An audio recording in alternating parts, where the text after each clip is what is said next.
everyone, Diana here with iZotope. In this video, you will find 10 mixing tips that every music producer should know. Mixing is a skill that takes years to develop, but there are a few tips and tricks that you can use to make the overall process smoother and avoid mistakes that myself and others have made in the beginning stages. I will be using iZotope plugins to demonstrate, and you can download your free trials via the link in the description box below. Let's get into this video.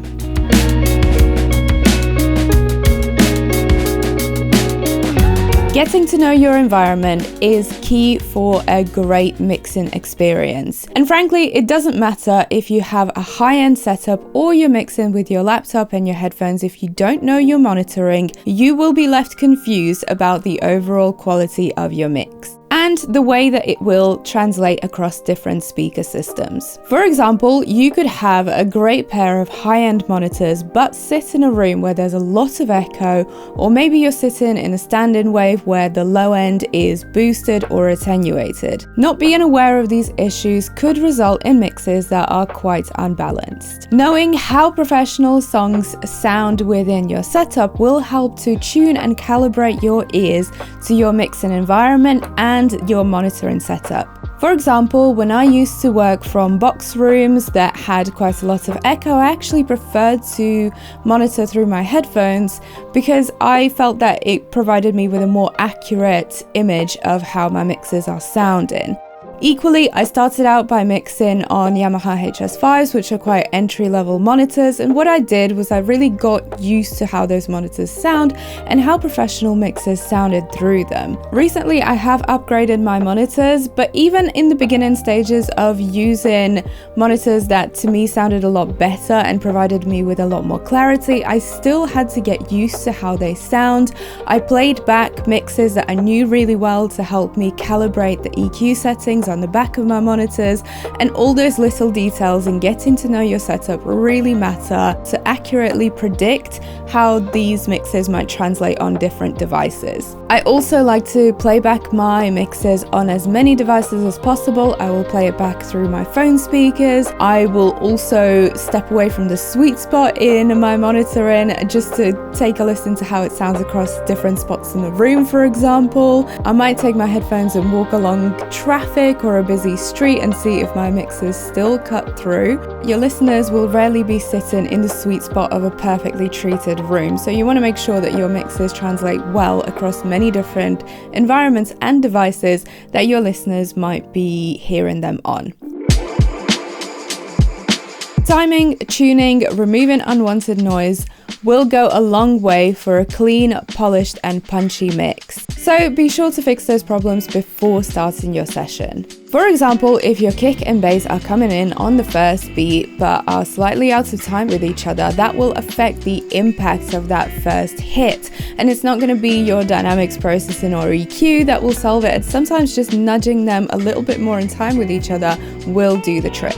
Unwanted noise during your takes can distract from the song, and they can also be amplified when you apply compression. So reach for RX11 to solve those issues before you dive into the mix. I like to use voice denoise to clean up my vocal recordings, or mouth declick to get rid of unwanted clicks. And I also like to use guitar denoise for unwanted amp noise or string noise that I want to minimize. Don't ignore the power that tuning can have on your mix too.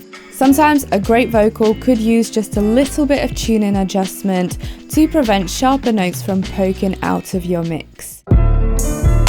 Taking the time to prepare your session before you dive into the mix will create a great workflow that will allow you to work faster and more efficiently.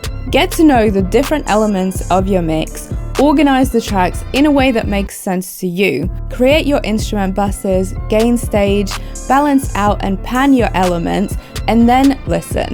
This is especially important if you're not involved in the recording or production stage of the song. You're essentially hearing it for the first time. So you want to truly understand the different elements of your mix, how they work together, and what vision the artist or producer might have had for the song, so that you stay true to it throughout your mixing session. Going in blind and being too eager to start applying processing to your tracks can cause you to lose sight of the end vision for your mix. Learn to appreciate the elements that are already there and make notes on how you can bring out the best in them and improve the overall clarity and quality of your mix while staying true to the nature of the song.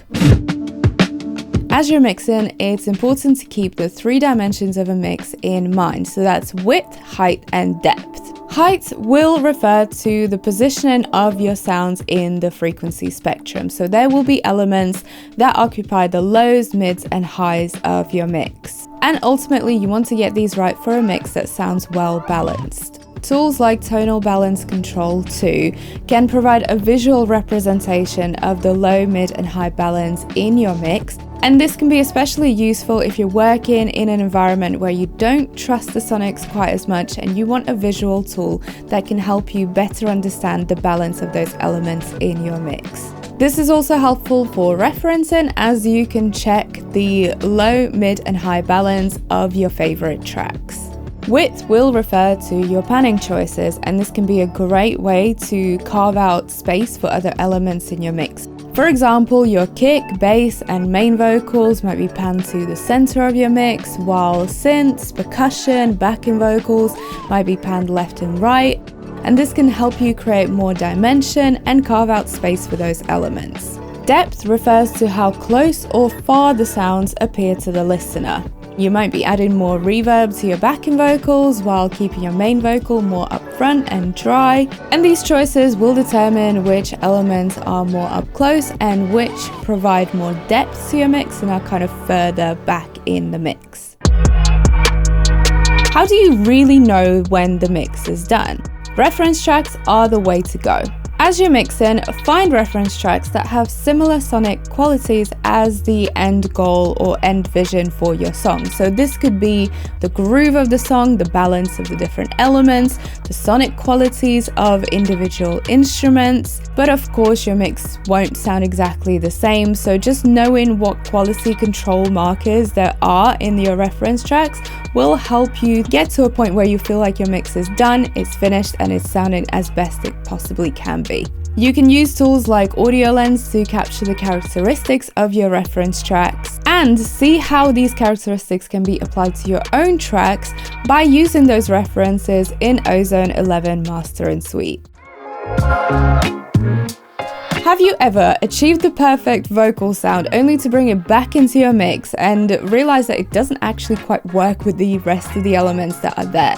This is why listening in context of your mix as you make changes is so important. Soloing too much can cause you to lose sight of your overall mix and become too hyper-focused on perfecting that one element or one sound. Of course, solo your elements and tracks to fine-tune your choices, but don't forget to bring them back into the context of your mix to make sure that they really work.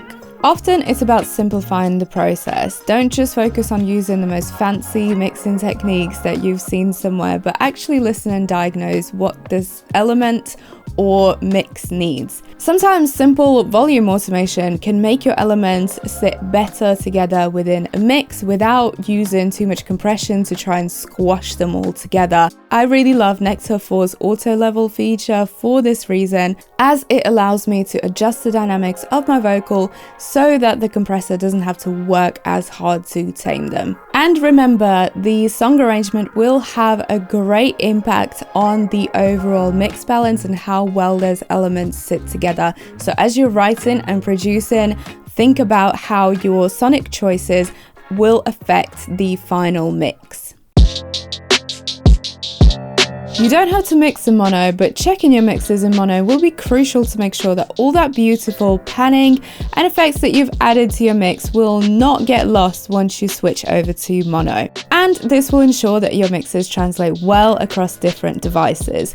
We do have another more detailed video on checking your mixes in mono, so be sure to check it out. But in a nutshell, Adding effects and manipulating the width of your mix through imaging plugins or mid-side processing can lead to phase issues within your mix.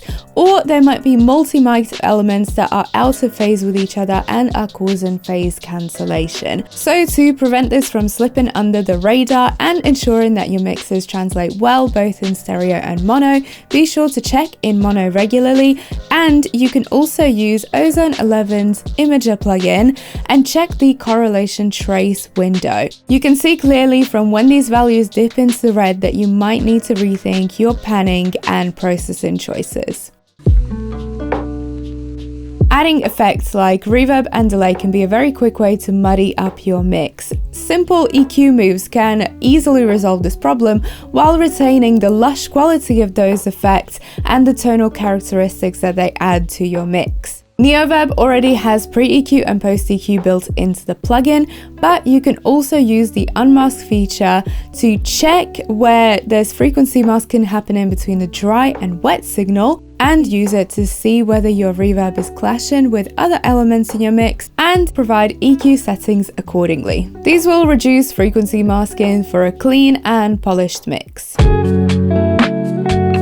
It can be really tempting to emulate signal chains or mix techniques that you have seen from other people that you look up to, but context really matters. So it's important that you think about what you're trying to achieve and what might be the best tools and techniques that will help to get you there. Are you trying to introduce a bit of brightness or darkness with EQ? Are you trying to even out the dynamics or add some color with a compressor? Sometimes the right answer is actually really simple. So before you dive in and start adding that exciting plugin or mix technique that you want to try, think about what you're trying to achieve and then work from there and see what is the quickest and easiest tool or technique to help you achieve that goal.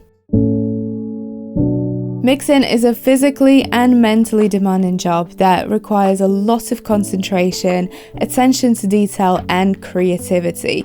So, in order for you to perform your best, you have to be at your best. Proper hydration, diet, adequate sleep are all great tools to help you become a better mixer, even beyond working hard on your mixing skills every single day.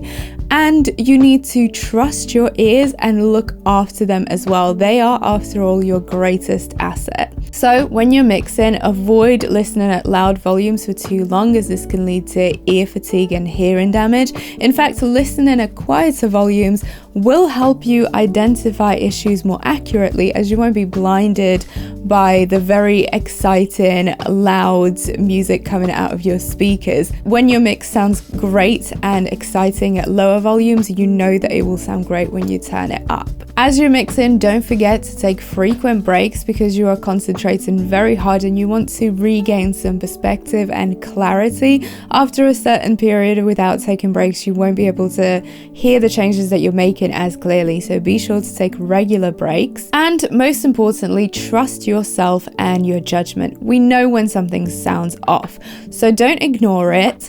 Trust your gut feeling and figure out a solution to resolve that issue. This way, as you're improving and bettering yourself as a mixer, you can ensure that every single song is finished to the highest possible standard and you are happy with the final result. So that's it for this video. Thank you so much for watching and I hope you enjoyed it. Please leave a comment down below. I would love to read your favorite mixing tips and techniques that have helped you in the past, and subscribe to iZotope YouTube for more mixing and production tips and tricks.